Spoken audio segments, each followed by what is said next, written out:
A continuación en Radio Nuevo Tiempo presentamos Diálogo Bíblico. Muy bienvenidos. Gracias por acompañarnos nuevamente en su programa Diálogo Bíblico. Estamos a 3 semanas de terminar un estudio que ha sido fascinante, esta relación que debemos tener muy cercana con Jesús, con Cristo, el que nos salvó. Y vienen temas que son realmente interesantes antes de terminar el trimestre. El de ahora, que nosotros llamamos, o el título es Reveses. Revés viene de una expresión de revés, que significa contrario a. Tú vas hacia adelante y de improviso tienes que detenerte, cambiar de rumbo, y eso trae contratiempos, trae contradicciones, pero cuando uno va en camino hacia Jerusalén, hacia Cristo, y se ponen estos problemas, ¿cómo actuamos? ¿Qué es lo que hacemos? Bueno, de algo de eso vamos a conversar esta semana y exploraremos cómo nosotros podemos, de alguna manera, enfrentar estos desafíos que a veces tenemos en nuestra vida. Está con nosotros el Pastor Luis Jerez. Bienvenido, Pastor. Gracias por acompañarnos en este programa. Bueno, gracias, Raúl. Saludo a nuestra audiencia, deseándoles a cada uno de ustedes las más ricas bendiciones del cielo. Estamos aquí para seguir comentando estas lecciones que son espirituales, preparadas para ayudarnos en nuestro crecimiento espiritual. Y en esta ocasión nosotros vamos a estudiar en esta semana, podemos decir, estos reveses, estos contratiempos, aquellas cosas que nos ocurren a todos los cristianos, partiendo con lo que dice acá el apóstol San Pablo en Romanos capítulo 5, versículo 3, después de hablar de la justificación por la fe, hablar de nos glorificamos en Cristo, nos glorificamos por la santificación. Él menciona, y no solo esto, en el versículo 3 dice, y no solo esto, sino que también nos gloriamos en las tribulaciones, sabiendo que la tribulación produce paciencia, y la paciencia prueba, y la prueba esperanza, y la esperanza no avergüenza, porque el amor de Dios ha sido derramado en nuestros corazones por el Espíritu Santo que nos es dado. Es decir, aquí el apóstol y también Jesucristo lo anunció, la vida del cristiano tiene contratiempos, tiene tribulaciones, hay dificultades, pero Dios las puso en el camino de todo cristiano y Dios lo permitió como un método, como un acto providencial para ayudarnos a nosotros a fortalecernos en la esperanza en Dios, a luchar. No es fácil, hay un camino angosto, hay un camino ancho, y todos nosotros tenemos que pasar por estas tribulaciones que son los métodos divinos para alinear nuestro carácter de acuerdo a la voluntad de Dios. ¿Sabe? Me parece interesante la secuencia que Pablo presenta frente a un problema. Por ejemplo, las tribulaciones, las angustias, las decepciones. Y él dice saber que esta tribulación produce paciencia. Yo creo que son elementos que el cristiano necesita, porque estamos a la espera, ¿no es cierto?, de que Cristo aparezca, y algunos piensan que se ha retrasado un poco, pero no es así. Pero las tormentas de la vida pueden ayudarnos a entender mejor la situación y, de alguna manera, encontrar el camino correcto hacia encontrarnos con Él. Fíjate que las tormentas de la vida a veces hacen que nos retrasemos en este caminar, pero no es así, sino que reforcemos nuestro carácter. Hay una experiencia que está en Marcos capítulo 4. Jesús está lleno de personas, de gente atendiéndose, y los invita a los discípulos. Fíjate que es interesante porque aquel día cuando llegó la noche les dijo, pasemos al otro lado. ¿Qué esperaba Dios que iba a pasar o Jesús iba a pasar después? Sabía lo de la tormenta, todas las situaciones, pero había detrás de eso una enseñanza. ¿Qué sucede, verdad, en ese mar? Fíjate que leyendo un poquito, ese mar tiene una situación muy especial. En cualquier momento se desata una tormenta. Y los pescadores están, voy a decir así, acostumbrados a eso, a enfrentarla. Pero al parecer no estaban listos para enfrentar la tormenta. Sí. El revés, voy a decir así. Bueno, aquí Jesús se encuentra en medio del mar de Galilea, muy cansado, duerme en esa barca tranquilamente. Allí en la proa dice que estaba él tranquilo, y se desata una tremenda tormenta que los apóstoles tratan de mantener el barco a flote. Llega un momento en que ya no aguantan más y le dicen a Jesús, allí en el capítulo 4, versículo 38, expresan su miedo y le dicen a Jesús: ¿no tienes cuidado que perecemos? Y luego Jesucristo, después de calmar la tormenta, porque esa era una tormenta inusitada, en una jornada de mucho éxito espiritual el día anterior, y Jesús les pregunta en el verso 40 del capítulo 4, ¿por qué estáis así amedrentados? ¿Cómo no tenéis fe? Eso nos pasa a cada uno de nosotros cuando nos ocurren problemas, nos vienen las dudas, nos asustamos, no hallamos qué hacer, a veces estamos confundidos.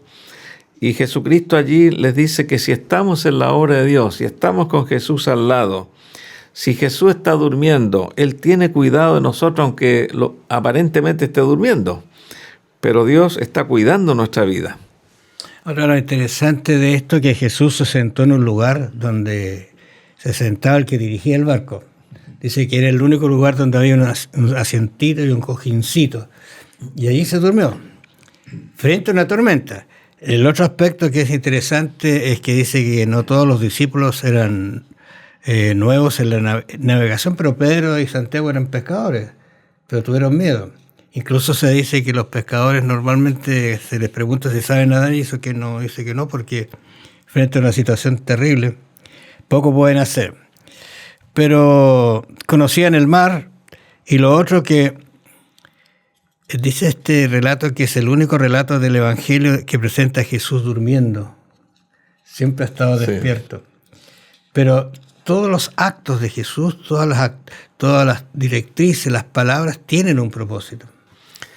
Claro, esta tormenta quedó registrada en los 3 evangelios, San Mateo, San Lucas y también San Marcos, para demostrarnos a nosotros que en la vida cristiana a veces el éxito del día anterior no nos garantiza que todo va a salir bien el día siguiente. Van a haber problemas, van a haber dificultades, y esto, como dice Pablo, las dificultades y tribulaciones promueven la paciencia dentro de nosotros, promueven la esperanza, la dependencia de Dios, y que nosotros sabemos que esto va a ocurrir en la vida de todos los cristianos. Muchos en este tipo de situaciones se desaniman, otros se deprimen, otros dudan, viene la incredulidad y hasta algunos se alejan de Dios porque dicen, este camino no me ayuda.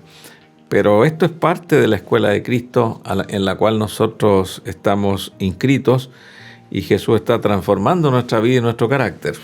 Fíjate que hay una expresión muy cortita que dice, ¿no te importa? Cuestionaban el carácter de Jesús, cuestionaban su amor, y con demasiada frecuencia a veces nosotros hacemos lo mismo, cuestionamos el cariño, la conducción y la vigilancia que tiene Dios con nosotros.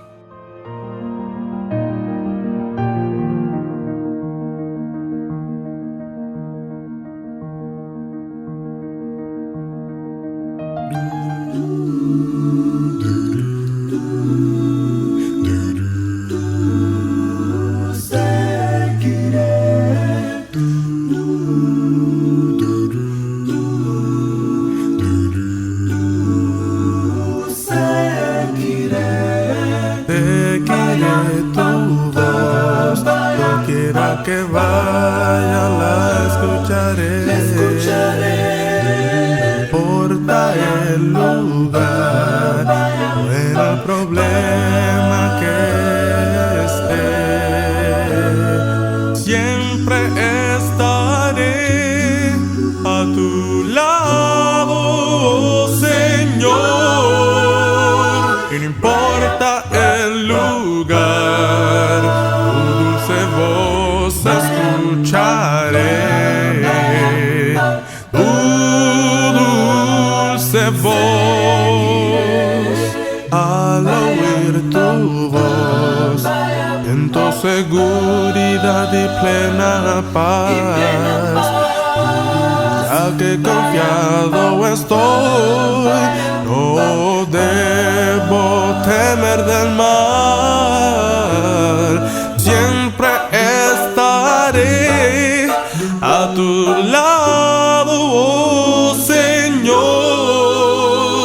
No importa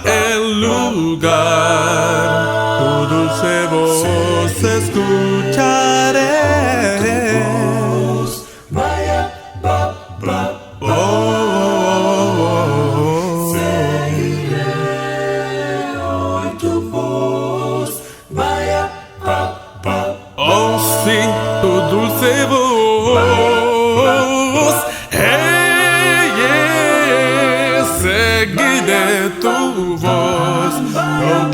Que vaya, la escucharé.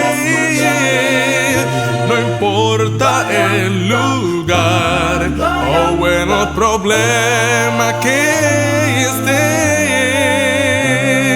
siempre estaré a tu lado, oh Señor.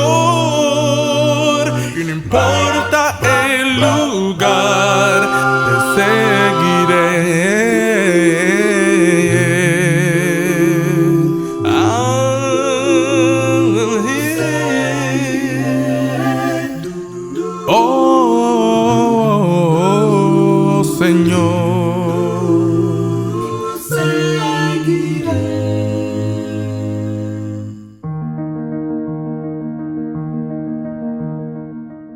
El incidente pasó, me gusta porque cuando Jesús recuperó el ambiente, llegaron, dice, enseguida a Puerto. Pero allí la gente lo seguía, estaba esperándolo, y aparecen dos personajes bien interesantes, Jairo y una mujer, dice, que tenía una enfermedad. Estos son los altibajos de la vida. Cuando estamos felices, de repente un familiar, uno mismo, entra con una enfermedad. ¿A quién recurre? La mujer no tenía solución a su problema. ¿A quién recurrió? Interesantes esos detalles porque nos invita a que nos recuperemos cuando caigamos, ¿no es cierto? Sí, Jesús volvió a devolverse, digamos, del viaje que hizo, cruzó nuevamente el mar de Galilea hacia otro lugar. Allí le esperaba otra historia, otro momento de un hombre que tenía un gran problema, Jairo, allí en su casa, dice, mi hija está agonizando, pero luego mientras va caminando hacia esa casa aparece otro hecho importante que quedó registrado en la Escritura. Una mujer que tenía 12 años con flujo de sangre, había gastado todo lo que tenía con médicos y 12 años sufriendo una enfermedad que la tenía totalmente debilitada. Pero ella escuchó hablar de Jesús y dice cuando en el capítulo 5, versos 27, 28 y 29, dice, cuando oyó hablar de Jesús vino por detrás entre la multitud y tocó su manto, porque decía, si tocare tan solamente su manto, seré salva. Y enseguida la fuente de su sangre se secó y sintió en el cuerpo que estaba sana de aquel azote. Luego Jesús, conociendo en sí mismo el poder que había salido de él, volviéndose a la multitud, dijo, ¿quién ha tocado mis vestidos? Aquí tenemos un hecho importante que comentar, porque Jesucristo va distraído con tanta gente, pero lleno de poder, y una mujer que no tenía el tiempo para hablar con él, la gente era mucha, pero se esforzó por llegar hasta Jesús y por debajo metió su mano, tocó el manto de Jesús, y dijo, si yo tocar este manto de Jesús, seré salva de mi azote, y puso toda su fe en él porque decía, Jesús tiene poder. Y le resultó. Esa mujer quedó sana de su azote enseguida, sintió que le recuperó la fuerza, pero Jesús allí se detuvo y dijo, alguien me tocó. ¿Y qué viene después? Lo interesante es que es muy distinto acercarse a Jesús sin fe que con fe. Y ella, fíjate que yo estoy pensando, si todos tocaban a Jesús, ella tocar el manto era una porción de fe muy grande y creer que Dios la iba a sanar. Pero había un problema porque él iba caminando a solucionar el problema Jairo, ¿verdad? Que también tuvo respuesta por la fe que tuvo él en Jesús.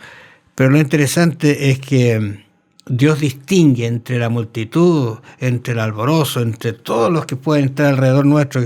Quizás puede atender una cosa individual y solucionarlo no importando lo que aparezca. Claro. Ahí le dijo en el verso 34 del capítulo 5, hija, tu fe te ha hecho salva, ve en paz y queda sana de tu azote. Recibió la bendición de Cristo ya hablada. Ella recibió el poder de Cristo en el manto, pero ahora recibió la palabra de Cristo hablada con una promesa, con una bendición que fue definitiva en su vida. Y también tenemos el caso de Job, ¿cierto? Allí tenemos a Job, que es un libro escrito en la Biblia. Debiera haber sido el primer libro de la Escritura, pero Moisés fue el que lo escribió, el primer libro que él recibió por inspiración. Y allí tenemos esta historia de Job registrada con todos los detalles de un sufrimiento, de una lucha, de un conflicto tremendo entre Cristo, entre Satanás, y este hombre está allí en medio de esta lucha. Ahora es interesante lo que tú dices, porque el problema no era Job, sino el problema era Satanás y Dios, la lucha que había. Y Job nunca supo que ese problema estaba presente, que él estaba siendo cuestionado, porque tenía muchas cosas y Satanás le dijo, mira, si tú lo rodeas de tantas cosas, claro, ¿cómo no te va a servir? Entonces comienza la encalada de, ¿no es cierto?, de terribles situaciones. Pierde la familia, pierde los hijos, pierde su ganado. Faltó que muriera la señora. Siempre pensaba por qué no murió la señora, a pesar de que quedó casi solo. Había otro propósito en ella, pero quedó solo Job, y frente a eso se encuentra con que llegan los famosos amigos a darle una solución o mirarlo, y dice la Escritura que se quedaron una semana. Los tiempos parece que en esa época no corrían, una semana mirándolo porque no podían entender que un hombre de esa naturaleza estuviera sufriendo eso. Claro, este tema la Biblia no registra cuánto duró la enfermedad de Job, pero algunos piensan que tienen que haber sido varios meses, porque esta es una enfermedad donde se relata allí muchos pensamientos que no están todos. Recordemos que los profetas de la Escritura relataron lo más importante, pero hay mucho contenido que no está en la Escritura. Y en el capítulo 19 de Job, versículo 25, después de varias propuestas de solución, de varias explicaciones, de varias interpretaciones de los amigos, por qué Job está sufriendo este tremendo castigo, en el verso 25 del capítulo 19 en adelante dice, Job dice así, yo sé que mi Redentor vive, tiene esa fe, y al fin se va a levantar sobre el polvo. Es un Redentor que aparentemente está muerto, es un Redentor que está detenido, que no está actuando, pero se levanta del polvo para atender la necesidad de Job. Y después de deshecha está mi piel, dice, en mi carne he de ver a Dios. Ya no le quedaba mucha piel, todo estaba lleno de supuración.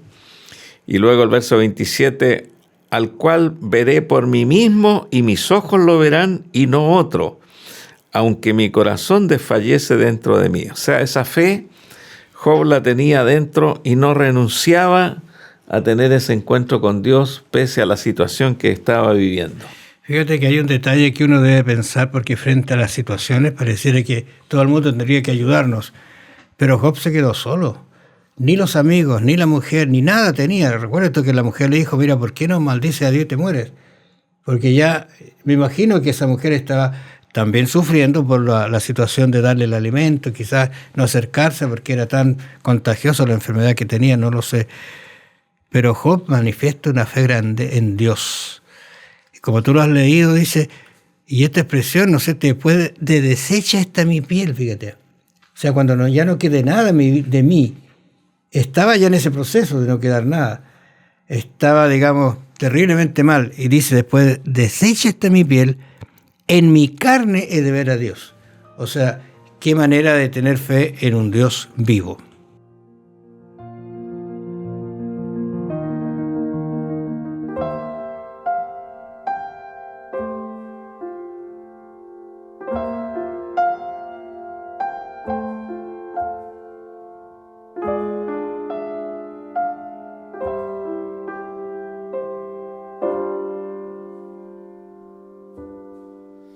Si buscas la paz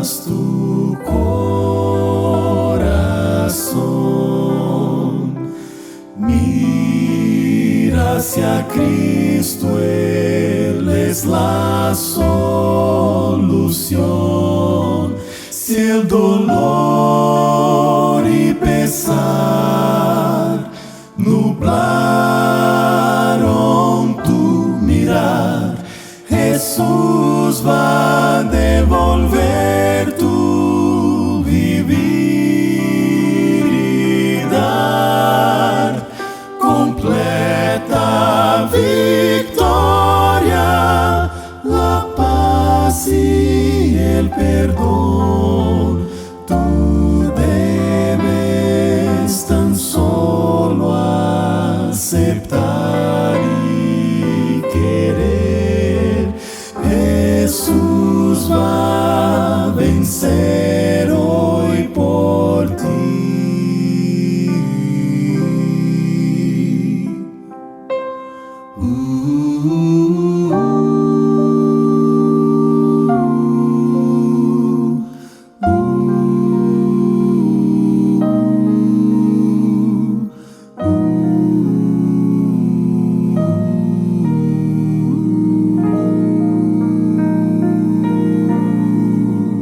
Si anhelas amor y salvación, fija tus ojos en el Señor. Si el mal ya cargó tus sueños y tu valor, Jesús va a renovar tu ser y va a cumplir la promesa de vida eterna. Tú debes tan solo aceptar y querer. Jesús va a vencer hoy por ti, vencer hoy por ti.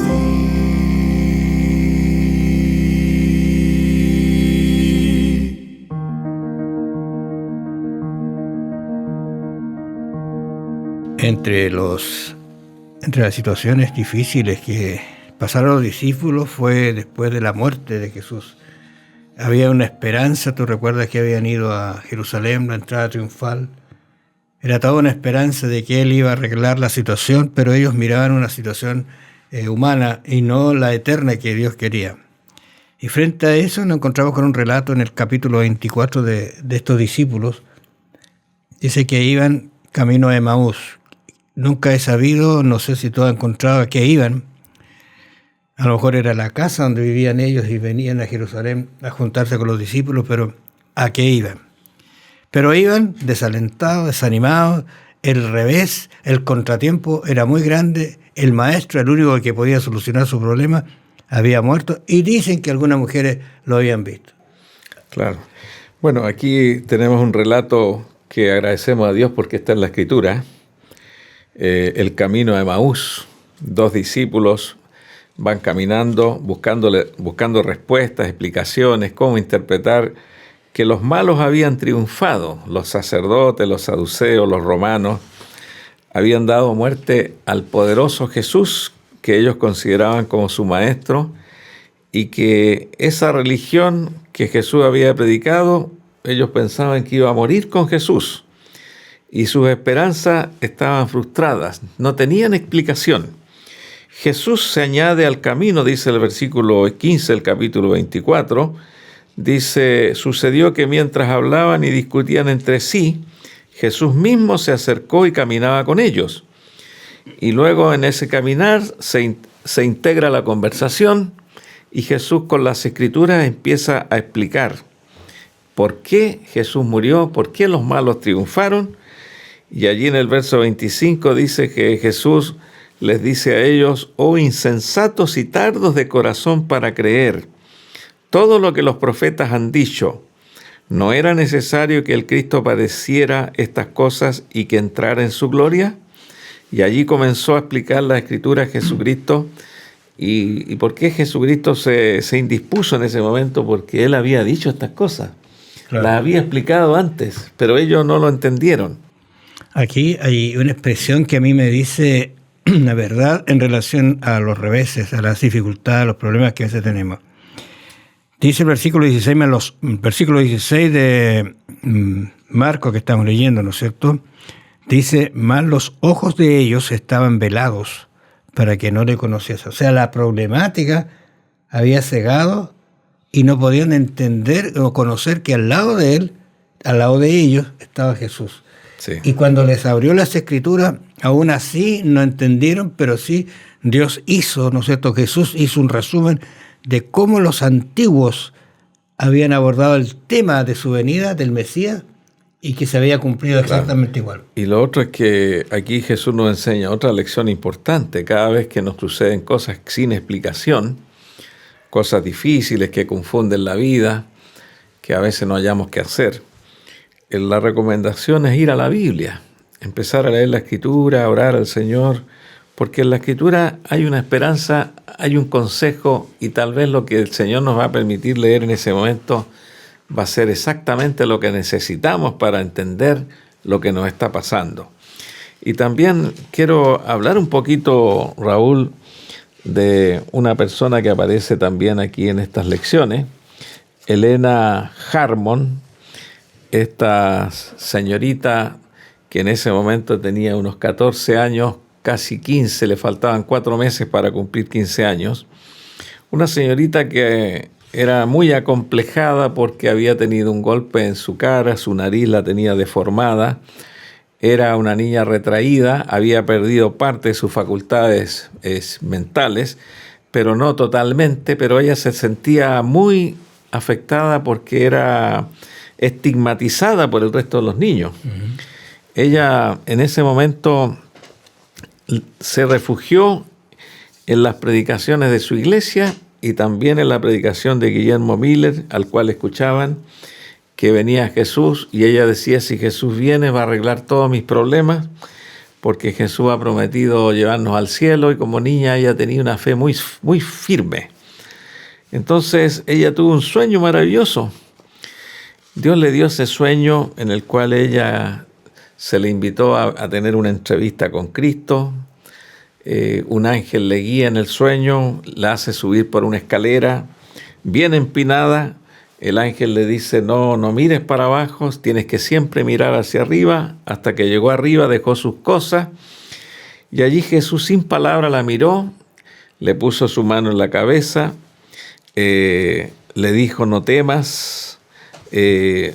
No le dijo demasiadas palabras, pero la presencia de Cristo para ella fue el momento más maravilloso de su vida hasta ese momento, así lo relata ella, que en ese sueño ella tuvo esa linda oportunidad de tener un encuentro con Cristo, y dice que allí amaba a Jesús como su Salvador y que estaría dispuesta también a entregar la vida por Cristo, porque era tanto lo que Jesús le había dado en ese momento sin palabras. Eso creo que es importante comentarlo también, porque a veces Dios tiene que utilizar estas cosas, pero en el caso de ella, como era una niña pequeña, no entendía mucho la Biblia, Dios le dio este sueño para fortalecerla. Quizás a veces enfrentamos situaciones graves que nosotros podemos dar soluciones, pero fíjate que si uno aprende a caminar con Jesús y a tener la confianza, a conversar con Él todos los días, en la tribulación va a ser más fácil encontrarnos con Él. Y ella lo hacía, ella era una persona muy devota, una persona que hablaba acerca de Él, conversaba con Él, y imagínate todo lo que hizo, la cantidad de libros que escribió de la vida de Jesús propiamente tal, son detalles muy hermosos y son respuesta a esa relación que ella tenía. Fíjate que Pablo, que uno cuando lo mira, fue un personaje tan maltratado, perseguido. Si tuvo alguien revés, fue Pablo en realidad. Dice él, Romanos capítulo 8, versículo 18, es un texto maravilloso también, el que sigue después, dice, pues tengo por cierto que las aflicciones del tiempo presente no son comparables con la gloria venidera que en nosotros ha de manifestarse. Mira qué esperanza tenía él. extraordinario. Yo creo que frente a las situaciones adversas podemos decir esto nosotros también.